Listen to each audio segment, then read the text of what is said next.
This is going to be an interesting video. It is about the difference between love, liking, and trust. Okay, people often mess up the definitions, okay, in their heads, and that therefore I feel that they have a lot of issues in their relationships. So we're going to sort these three things out. I've spoken about love and trust in previous videos. So we're going to take liking also, and we're going to understand the difference between these things. I think I've said them also before, but I've not said them in detail. Okay, so we're going to talk about them in detail. Right. So we're going to wait another 30 seconds and then I'll start. Papers. What up?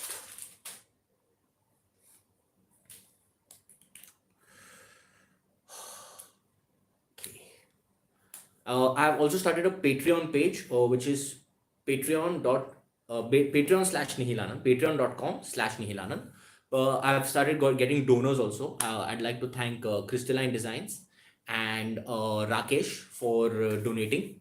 So that's quite amazing, and I'm surprised people are actually donating. I'm so glad that they are. All right, shall we start? Let's start. Let's go. All right. Now, the difference between love, liking, and trust. Okay, I've spoken about love and trust separately in videos, and what happens is people don't understand the difference between these three different things. Okay, and they all are related. One is science related, the other is absolutely not, and then there are versions in between. So let's start with love.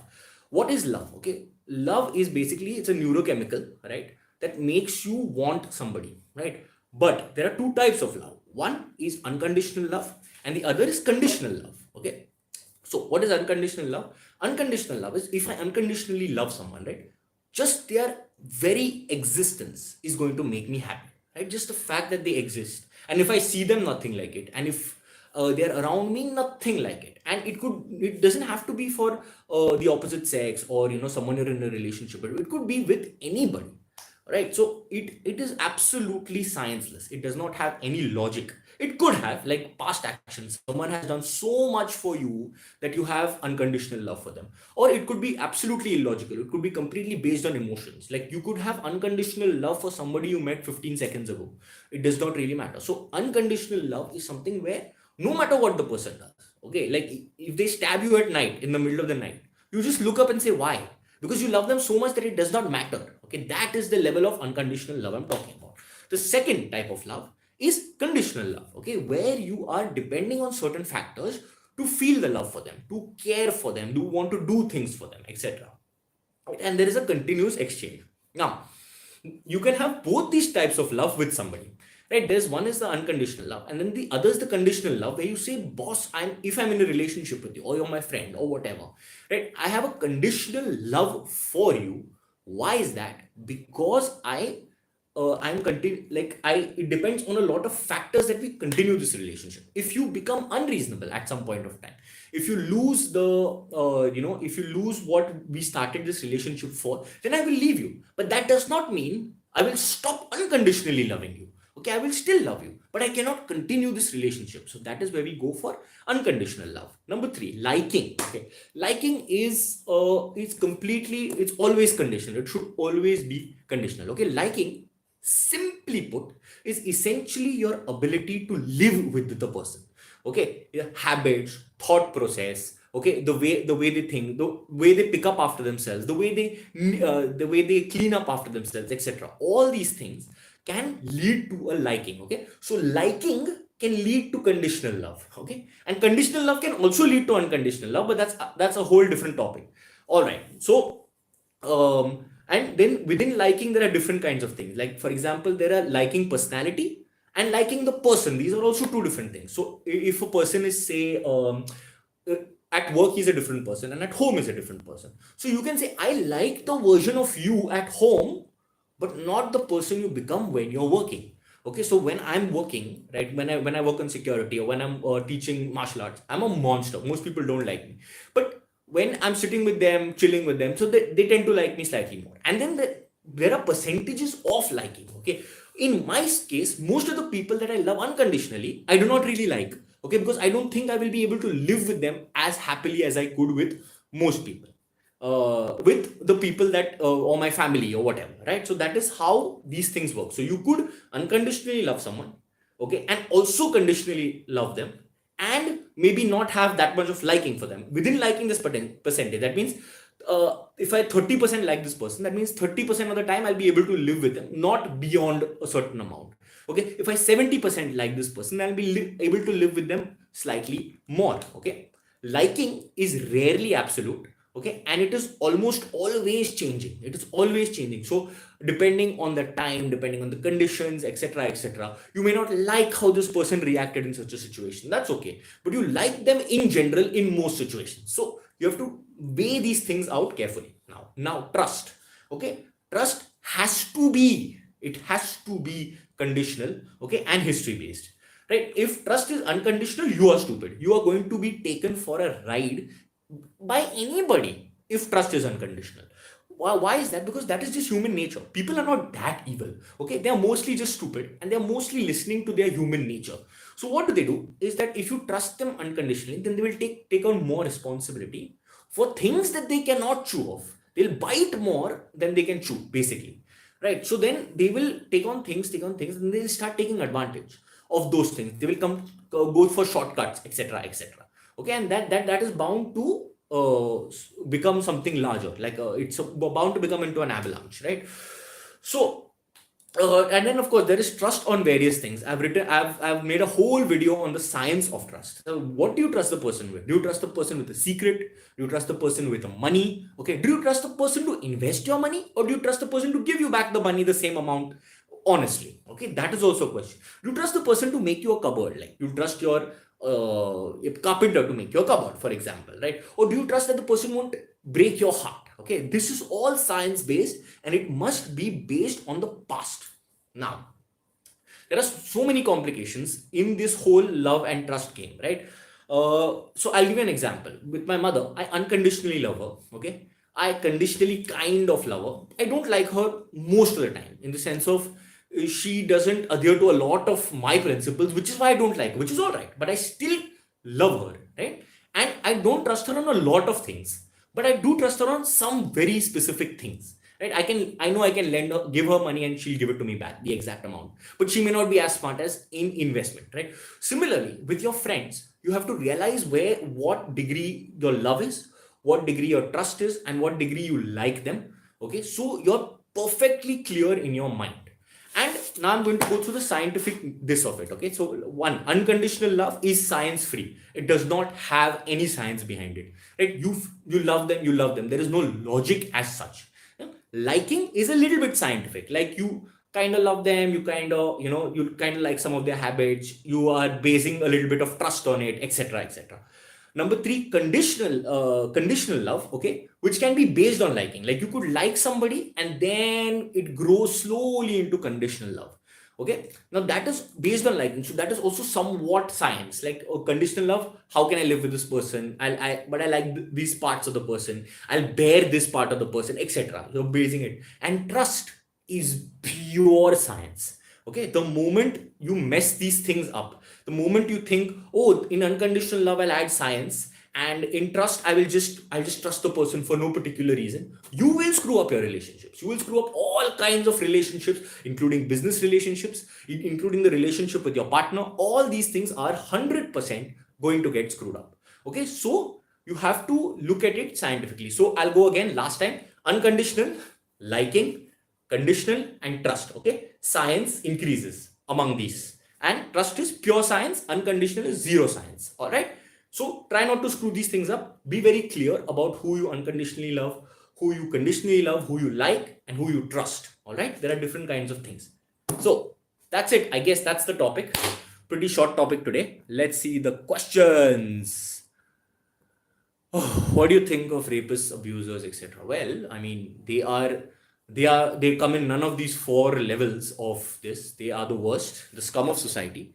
They are also, I'd say, a result of a society that does not take care of its people. Because there's a very famous African saying that says, a child who does not feel the warmth of, who's not loved by the village, will burn it down to feel its warmth. Okay, so children that are not raised well will always end up like this. Cousin got cheated on because she gained weight after giving birth. I don't know what to think of this. Well, let's be frank, okay? Most people do not like a fat person, right? Most people do not like a fat person. So you have to be on the ball, and I'll be very clear with my partner too, right? I'm guarantee that I will not get fat. I'll make sure that I will not get fat unless there is a thyroid problem or something you cannot avoid, right? And I want her to guarantee that she will not get fat. Otherwise, it's going to be an unhappy relationship. Why do we keep saying, oh, plus size people must be respected? No. Yes, there are problems with a minority of them. I agree. But most of them are just damn lazy. Okay, go out, go for a run, work out, damn it. So my with you're saying she got cheated on because she got fat. It was bound to happen. It's bound to happen with anybody. You have to keep yourself fit because finally we are just monkeys, okay? And we like seeing another fit person, okay? We are used to fitness for the past 100,000 years. This fatness has just come recently. Hi. Okay, would you sneak a look into your partner's phone diary, etc.? No, I wouldn't. And I suggest, even if you do, okay, do not confront your partner about anything. Like, if I'm sure some of you will, but don't confront them. That is just unfair. Okay, you just know this and do not ever use that information outside. Can we go to ashrams if you don't want to earn money and parents also refuse to pay money? Yeah, why not? You can go to an ashram. It's always your choice, dude. Why an unemployed son's vocal thoughts are always ignored and employees' son's thoughts are praised in the house? Because socially speaking, if you go by social psychology, your only worth is the work that you do and the money that you earn. That's it. It's that simple. There's nothing to be ashamed about it. What do you tell people who shame you for being a NEET? Ooh. I don't tell them anything. I mean, I tell them, okay, you yourself have money, but you're unhappy. What is the point? I am who I am. I'm enjoying my life.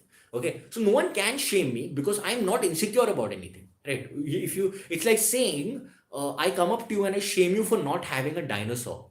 But can you have a dinosaur? Like, you cannot, right? So it is not related to you. So for me, success is not something you can shame me on because I don't care about it. Okay. What if our wife agrees at the time of marriage on antenatalism but forces us to have a child divorce? We'll also take half of our money and property. Ooh, you see, that's a risk you're going to take, firstly. Okay, and life is always a risk. Secondly, how can she force you to have a child? I really want to understand this. Okay, because I'm very careful when it comes to sex. Like, 12 years I've been sexually active. I know women who've been active for 15, 20 years. Not a single scare. Not a single scare. Okay, when they act stupid at a time when they're like, oh, we're not going to wear the condom and all, then obviously. Okay, and second issue is, how can a man be forced? I cannot understand a woman being forced, okay, because a man can ghost her. You know what ghosting is, right? It is like you remove the condom in the middle of the act, which in my opinion is a form of rape. So yeah, if you remove the condom in the middle of the act and she does not realize it, which is quite possible, then she can be forced to have a child. I get that, but how can a man be forced? I don't understand. Aren't needs also the scum of society? Then no, they're not the scum of society. See, what is scum? Right? Scum is something you don't even want to touch, right? So if a NEET goes out and does terrible things, or sucks off of society, then yes, maybe that is scum. Like, anyway, scum is just a point of view, and what is scum and what is good is just a point of view. For us, maybe the rich are a form of scum because they are sucking off us. They are also doing illegal things, right? So it is really just the way you look at it and decide what scum is. It's completely your point of view. So are we the scum of society? Maybe, according to some people, but are we harming anybody? I don't think most of us are, frankly. I can do literally anything except earning money or bearing the stress of doing jobs or business. Now, what can you do? What can you do? I really want to know. Farm. What's a need? Not in education, something training. Like, basically not doing anything. Okay. So that's what a NEET is. Hmm. NEET as in not in employment, education, or training. That's right. Okay. Any more questions? I had another topic for today. but it is quite a long topic, so I'm thinking of doing it tomorrow. What else? Anything else? All right, so I am finally on Patreon, guys. It's patreon.com/NihilAnand. I'd like to thank Crystalite Designs, and I'd like to thank Rakesh for donating. If you can donate, please do it. If you don't want to, don't do it. Doesn't matter. It's always going to be free. And yeah, that's about it. That's what I wanted to tell you all. Should all children demand money? Should children demand money from parents for a lifetime? Yes, I think they should. Why not? Why the hell not? You can demand, but I don't know if you'll get. Yeah. Okay, so I'm going to do this topic next time because it's a really long topic. So it's going to take me at least 20-25 minutes to start. So yeah, let's do. I'll keep a short video today. I may keep one video on Sunday night. Let's see how that goes, because I'm suddenly coming up with again a lot of topics.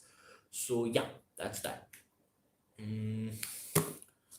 Next time's topic is, 1 second now, 3 mantras to destroy assumptions. So we have a lot of assumptions about our lives, which basically ruin our lives, right? And I'm going to give you 3 mantras on how to destroy those assumptions. Okay, how to kill what is basically ruining your life, like these assumptions that I'm going to live forever, or I'm the center of the universe, all that rubbish, and that I don't want to get into any I don't want to get into any trouble with the law, etc.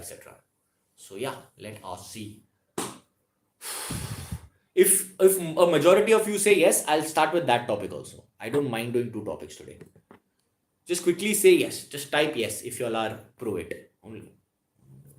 Any more questions though? Yes. Okay, 2 more yeses. Let's go.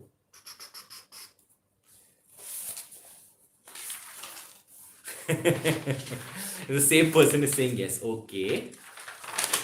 Alright. Okay, done. Let's do it. Yeah. Okay. So now the second topic is 3 mantras to destroy assumptions. So there are 3 basic assumptions.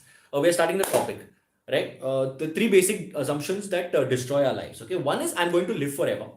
Number 2 is I am of supreme importance. Okay. And number 3 is I want to live crime free and I want to be safe. Okay. These are 3 terrible assumptions. Number 1.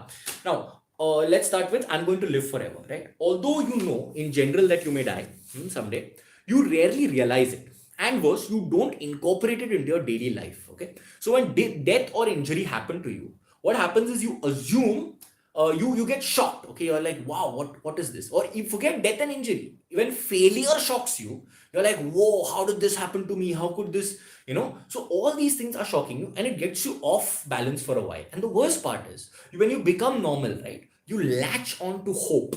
You do not see life for what it is. You still assume you're going to live forever after a point. Okay, and every time someone dies or a celebrity dies, you're like, oh, life is so short. But then you come to realize that wow, like then you come out of it and then you go back into the hope circle, that I'm going to live forever, this, that. So if you make it a part of your life, then you will realize that this is all bullshit, and you'll still work, you'll still do the hard work, you'll still do the good stuff that you want to do, make your life better, of course. But then you will realize every moment that you're just dying, and you don't have to take this rubbish seriously, and you don't have to take it heavily, you don't have to carry it like baggage. Okay, so the first mantra, I am a temporary being. Okay, wake up in the morning and just say, I am a temporary being. And that's it. That's it. You are nothing. You seriously are a temporary being. You're gone in a while, yeah?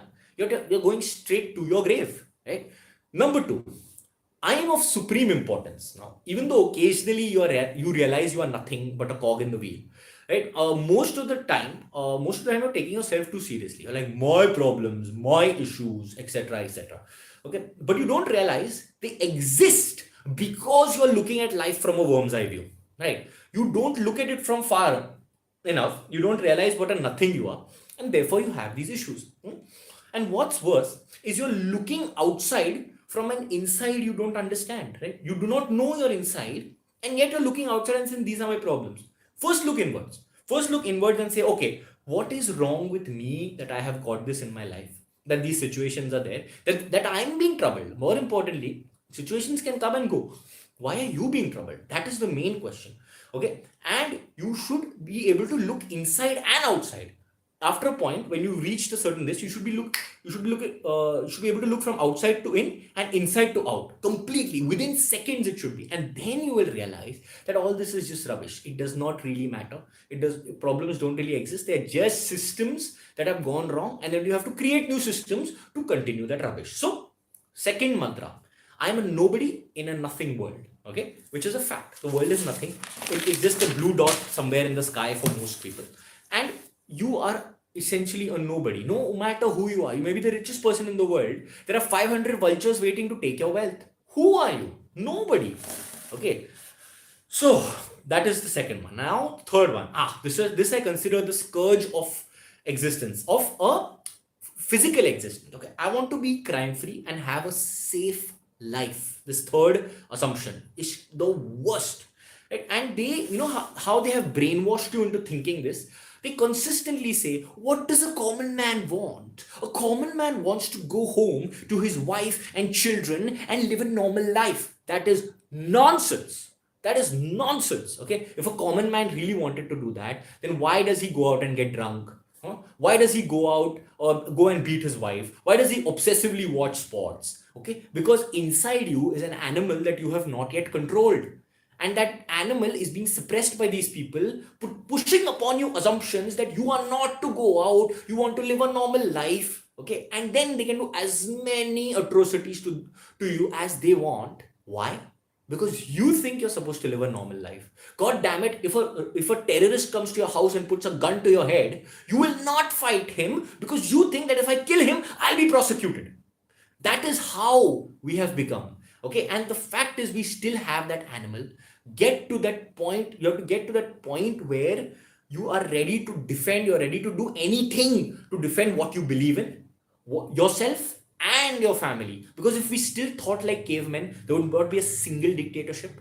Okay, there would not be a single genocide. I guarantee. There would be war, there would be civil war, there would be nations would break apart, but everyone would stand for their rights. So get over this, I want to live a crime-free life. Okay, when a crime happens, you go after it. Stop being scared and stop thinking of this. Is also a result of you taking yourself too seriously. Okay, men generally don't take themselves very seriously. Nature has designed men like that, right? Because otherwise, if they took themselves seriously, they would not rush towards a mammoth.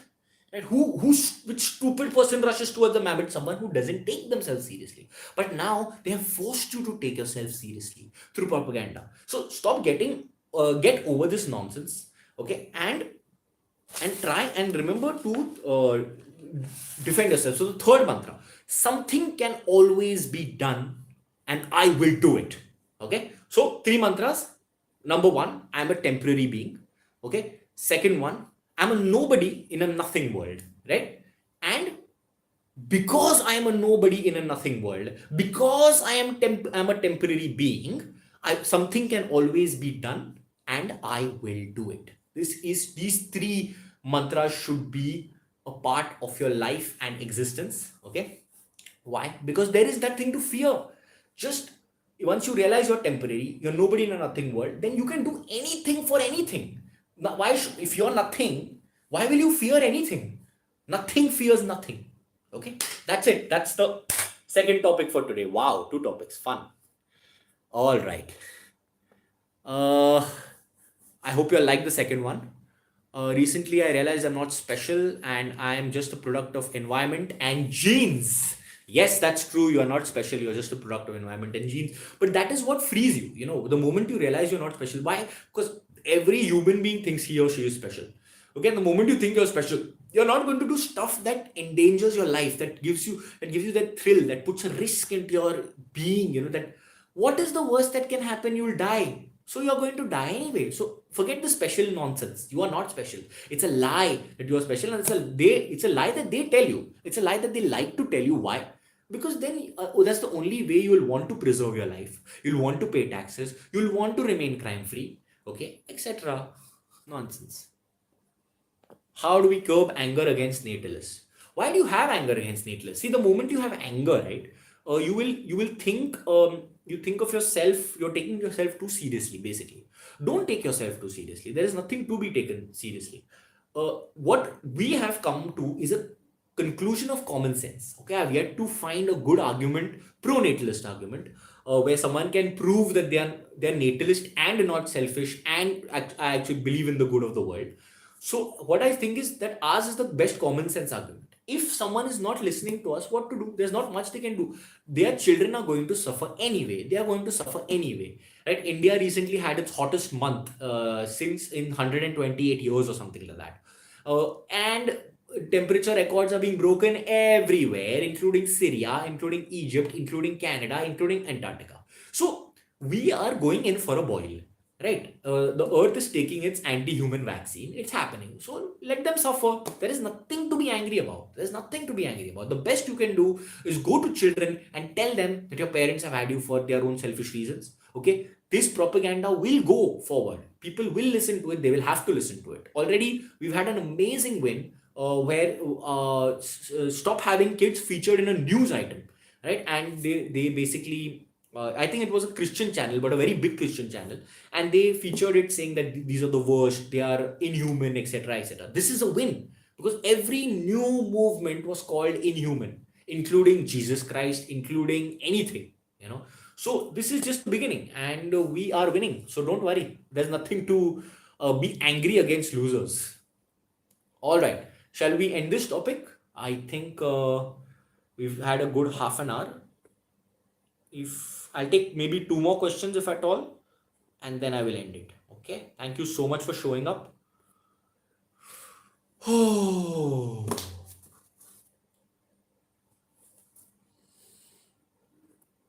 Okay. I'll end it. All right.